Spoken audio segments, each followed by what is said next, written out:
Okay. Second time around this time. All right.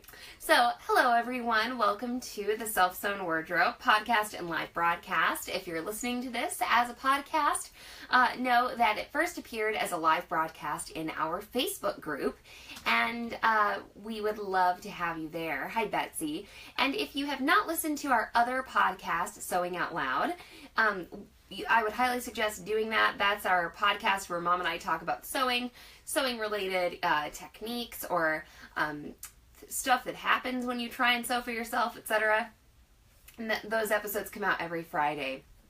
And they're not live broadcasts, they're recorded ahead of time, so sometimes we can get a little bit more in depth.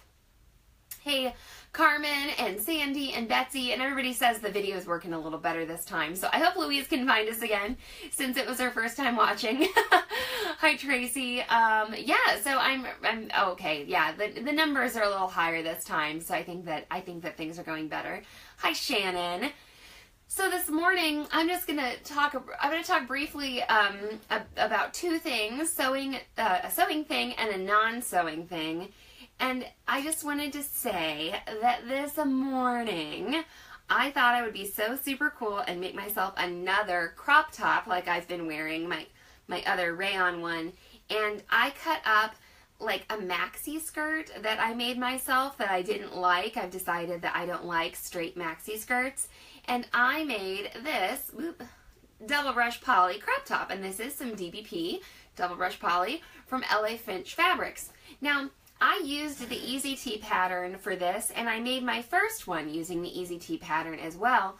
And I made a couple of modifications because it stops right below below the bust, sort of like waist-ish area for me. It stops there. It needs to be a little tighter. The Easy Tee is very easy fitting around the waistline. And so I was making this morning, and I was salvaging some scraps to make my little band. And I remembered as I was sewing, I thought, last time I made this, I think I cut my band like too short. I want to make sure not to cut my band too short, because I remember cutting it and then being like, oh my gosh, this is not stretching to where I need it to be around my rib cage. And then I realized that I tried the shirt on and actually needed to taper the shirt. The band was actually good size for this part of my body, but this shirt was not tapered enough. Oh, good morning, Leandra and Kim again. So on my last crop top, on my last knit maternity crop top that I made, I had tapered in at the waist, and then I forgot to do so on this one. So while the band went on really nice and easy, I put it on and it's too loose around here. And something that I really want is some security in this top, of course, so to make sure that when I raise my arms up that, I don't flash everybody. So it needs to be tighter around the bottom here. And I'm like, oh, I should have remembered that, because I made this alteration to my last one. And when I'm playing around with making a new garment for myself, I will try on the garment at every step, and I'll make little alterations, or because sometimes I'm improving. The Easy Tee is a pattern made for a woven, and here I am making it out of a knit and cropping it and blah blah blah, doing all this stuff. So when I had made my last knit crop top, I didn't write out a new pattern or anything. I was in a hurry. I got it done. I was like, woohoo, yay, happy. I'll make more later. And good afternoon, Kate from the UK. She said she's watching under her desk. So anyway, I wish that I would have written down what the heck I did when I made my last crop top, because then I really would have. I got this one almost finished. I applied the band around the hem, where it's going to sit on my rib cage, on my waist area. And then I just went ahead and cover stitched my neckline, and that went so well. Everything was lovely while I was cover stitching the neckline, and I was feeling so good about myself. And then I decided I'd try it on, because I was thinking maybe I'd do the sleeves a little bit different on this one, and looking at tapering them or making them a little shorter or something. And then I put it on and it was too loose around my waist, and that's because I didn't follow the same procedure as I did last time from using like my observations. So I wish that I would have journaled about this or written up my pattern, you know, instead of thinking, which after becoming a parent, that's when my memory for things like this started to go. This is just my personal experience.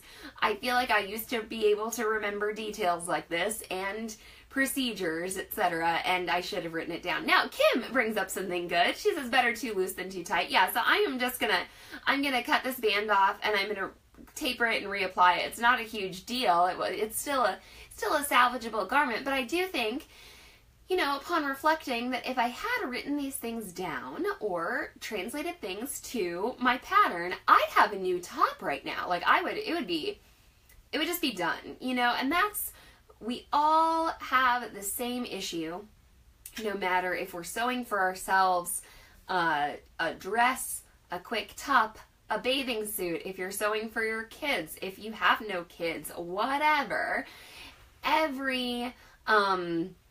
Everyone here struggles with time. Kate says, any opportunity to get a new notebook makes me happy.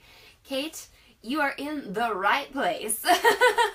Shannon says, I used to keep a sewing journal but haven't updated it in a while. I really should, since I forget too. Yeah, so that happens. So, if you have the opportunity to buy the Sew Here box this time around, it might be that you'll receive some kind of special tool for record keeping about your sewing. I don't know, maybe some kind of limited edition, something, to feed your notebook addiction that you can that you can use. And Paula says, I make notes directly on the pattern. Absolutely. And we recommend write all over your patterns, especially if you trace, like I think you should. So when I trace my patterns and when I draft a new pattern, I'm always writing all over it.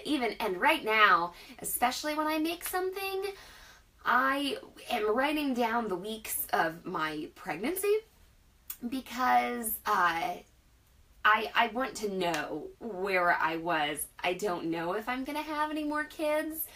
I have no idea. But I am writing that down because that will kind of change things. Yeah, Carmen says team trace. So anyway, the writing down your stuff on your pattern is great, but I had even, what do I want to say, skimped or been bad. What do I want to say? Slacked off so much that I hadn't even traced out another pattern. I'd used one of my actual easy tees and then just been winging it and rotary cutting. Oh, I'm going to take 2 inches off here and da-da-da-da-da. So I didn't even make myself another paper pattern. So such is the level of my hurriedness and my disorganization. And Paula asks, what is the Sew Here box? So the Sew Here box is a quarterly box that we put together, and we curate a group of sewing notions and sewing supplies, and the last 2 we've done have been a big success. People have been pretty darn happy with them. They are about $95 US, and $105 international.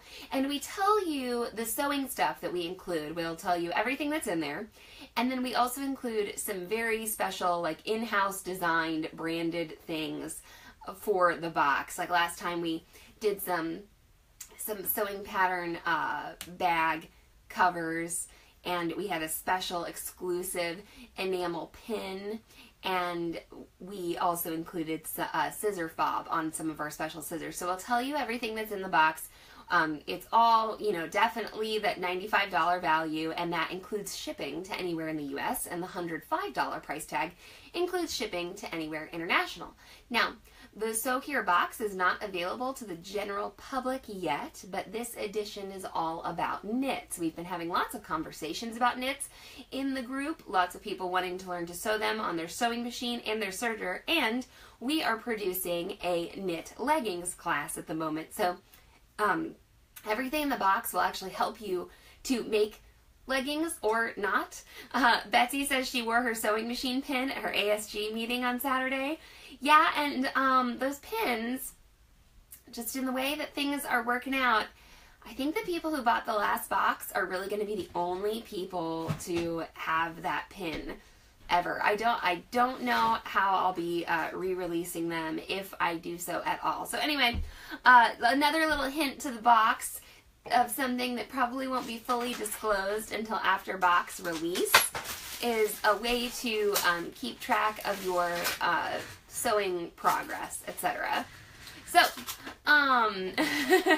so I was going to talk about David Lynch real quick in here, because the Twin Peaks premiere was last night, and I got the opportunity to meet David Lynch, and it actually kind of relates to our business and to, you know, the online store and ZD Sewing Studio and everything. So I used to get... Oh, Erin says we can't buy the Sew Here box yet. Previous purchasers of the Sew Here box can buy it, but not people who've never bought the box before. So they get first dibs, and it will be available to the public on May 27th, and it's the 22nd right now.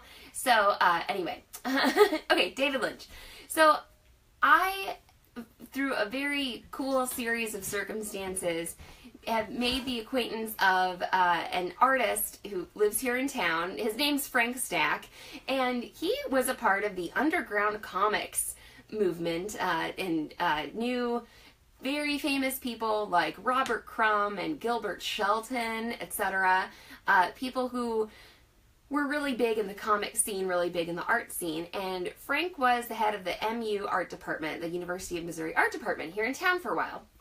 And so when I met Frank during my last year of college, and he was planning a trip to Paris, and I was like, I've lived in Paris, you know, I lived there for a semester, and he's like, oh, because like I would like somebody to go with me to help me out. And Frank is your classic distracted professor, okay? He needs... Hold on, you're going to be picked up on the mic. Laughing there, Mom. On the phone mic.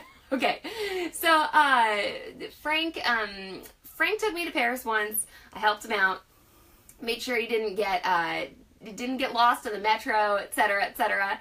And I was being helpful, and I ended up going back to Paris with Frank 5 or 6 times. One of the last times I went was October of 2011, and Frank was going there to research how to open up a print shop, okay? How to open up a lithography studio, okay? So he's wants to go to this super famous print shop in order to get experience and like learn from them and make a couple of prints, okay? And when I say super famous print shop, I mean places where Picasso and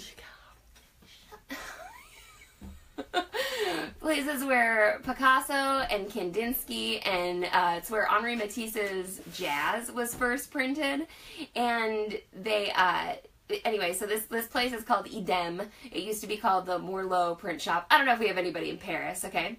So we had the opportunity to go there, and my husband, we weren't engaged, we weren't married yet or anything like that. So my boyfriend at the time was like talking to Frank, and Frank's like, well, the print shop just got back to me and they said, you know, we can go there and we can make a couple prints and we can get some information, but David Lynch is going to be there and all of their attention is going to be on David Lynch. And I was like, who the hell is David Lynch? You know? And my boyfriend at the time is like, you don't know who David Lynch is? Oh my God, like, this is so important. Like, this guy is so very, you know, important. He's a director, blah, blah, blah, Mulholland Drive, Blue Velvet, da-da-da-da, all these movies. I'm like, I don't know who that is. And I was like, is he like an artist? And Frank is a fine artist. He's a figure drawing, you know, expert. And so he is like, I'm going to look up David Lynch's stuff. And I must say, Frank is not super impressed with David Lynch's lithography, okay? He's not super impressed with that. But, you know, he was excited to meet him because he'd seen his movies, and he, you know, he likes movies too. So anyway, I'm thinking Frank is kind of the bee's knees here. And then we get to Paris, and hold on a second. Mom is so loud. Okay, so we get to Paris, and David Lynch is like sitting there, and I don't know who the hell David Lynch is like still. But we got to say hello, and Frank is like super awkward. He's like, "Hey, Mr. Lynch, I really like your movies, And I don't say anything to him. He's busy. He's surrounded by assistants, etc., etc. And he's making prints, and then we get to make prints, and that's where I made the ZD Sewing Studio Thread with Your Presser Foot Up print. Frank was like, "You need to make a print," and I was like, "I don't know," and I was like, "Maybe I'll do like a self-portrait." Tried to do a self-portrait. It was terrible, and so then I started to do this lady with her foot up, and ended up doing the Thread with Your Presser Foot Up print. Now, then midway through, well, before that, before this special thing happened, when the special thing happened in Paris that year, I was staying at the apartment while Frank went to the print studio or something, and meeting up with him later. And I went and got us 2 sandwiches because I wasn't sure if he was going to have lunch yet. And so then I get to the print studio, and I go in, and it's just me and David Lynch. And I can hear him on the phone. And if you've ever watched Twin Peaks or seen him on video or anything like that, and he kind of talks like this, and on Twin Peaks he plays like a deaf FBI agent, and he kind of talks like his character a little bit. I heard him on the phone saying something like, "I need a sandwich, I need a da-da-da-da-da." And when I got to the print studio, like I said, it was just me and him, and Frank had gone off with somebody else for lunch. And so I was sitting in the back, eating my sandwich, like trying not to bother David Lynch. And so then I had overheard his conversation, and so he gets off the phone, and I go over to him, and I'm like, "Hey, Mr. Lynch, I overheard that you don't have any lunch, and I got this extra sandwich here. Would you like it?" And he was like, "Well, sure," and I was like, "Okay." And so then I gave him the sandwich, and then I left and went back to my corner of the print studio because I didn't want to like sit down and bug him. Also, I had no idea who he was. So I had no idea like who I was talking to. I didn't know. I wouldn't have been able to say anything like, "My favorite movie of yours is such and such," So anyway, that was pretty funny. And a lot of people have highlighted their trip would have been meeting David Lynch, and that would have been really super cool. But that trip is actually where my boyfriend at the time flew to Paris, unbeknownst to me, and then proposed. And so we got engaged, and actually my husband got to say hello to David Lynch too. He got to come to the print studio. He got to spend, I was there for a total of 2 weeks. He was there for 1 week, and he got to say, I think I saw him go up to David Lynch and say, "Hey, Mr. Lynch, I really respect your work." And I'm like, okay, once again. I don't know who this guy is, and then David Lynch, get this, David Lynch was opening a nightclub in Paris, and he invited us all to the nightclub. And I am not to the opening, and I'm not like nightclub material. Frank was 75 at the time, not really nightclub material. Derek's not nightclub material either. So we didn't go to the nightclub opening. Maybe we should have. I don't know. But it was a fabulous trip to Paris, and it was fun to meet David Lynch. And then later on, about 2 or 3 years ago now, that they re-released like the Twin Peaks Blu-rays, and Derek and I have watched them about 3 times all the way through, and so then we got to see the premiere last night, and it's raunchy and scary and confusing and surreal, and yeah. Oh, Riley says, "Doesn't seem like the kind of guy to open a club." I don't know. David Lynch seems like the kind of guy who might just do just about anything, especially after getting a little bit more familiar with his work. So anyway, it was fun to have that memory. Maybe I wish I would have made more of it. I don't know. I feel like I don't have anything really important to say on the subject of surreal film and TV.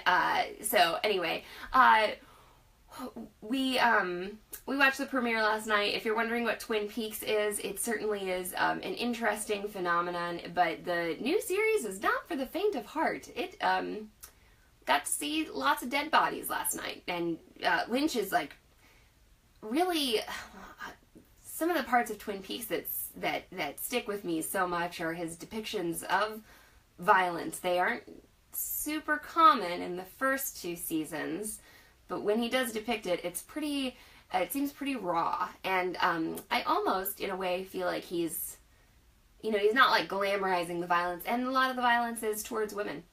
And so it makes me like it can make me feel like uncomfortable and sad and stuff, but I'm like, he's not like, doing like a glorified, like rape scene or something like that. He's actually depicting what someone might go through. Anyway, all right, well, Mallory's film podcast will not be ever happening because I'm not good at at talking about film. Sandy says, all of my Twin Peaks knowledge comes from spoofs on The Simpsons. And Riley says, me too. Yeah, The Simpsons have some funny Twin Peaks spoofs for sure. All right, well, it was fabulous talking to you all this morning. Journal about your sewing projects. If you like Twin Peaks, watch the new Twin Peaks series. And we are going to get to filming some leggings class stuff, okay? All right, talk to you later. Bye.